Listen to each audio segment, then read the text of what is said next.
बाद लोग बड़ी ढटाई से ये प्रोपेगंडा करने की नाकाम कोशिश करते हैं कि जैसे हजरत सैयदना इमाम आज़म अबू हनीफा अलैहि रहमा ने कुरान और हदीस के ऑपोजिट कोई नया मजहब इजाद कर लिया और लोग उनकी पैरवी करने लग गए। बिल्कुल झूठ और फ्रॉड और दजल से काम लेने वाली बात है।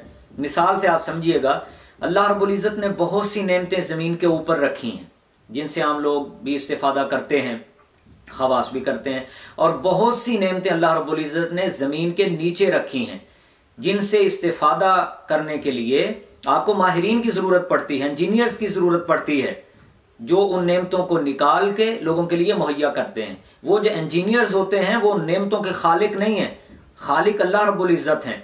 वो सिर्फ अपनी महारत की बिना पे निकालते हैं।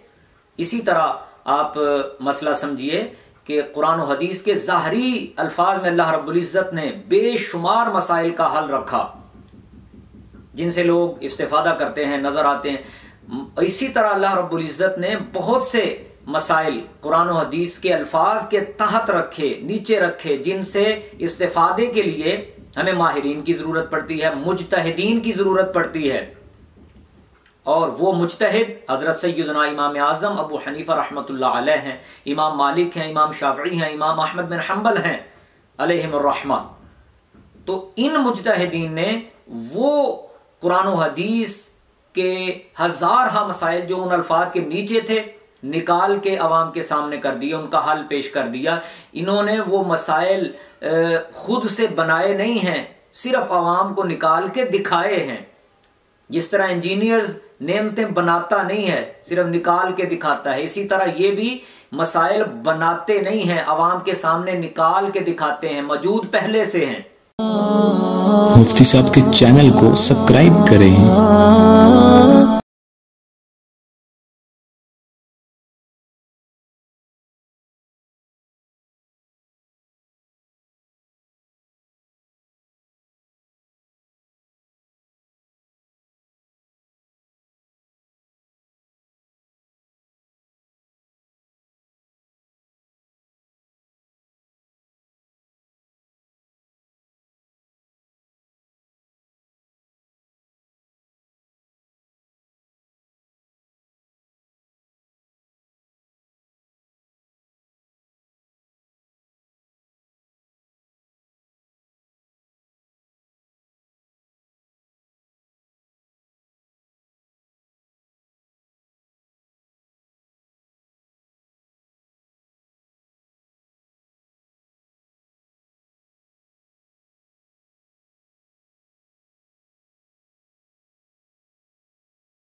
मुफ्ती साहब के चैनल को सब्सक्राइब करें।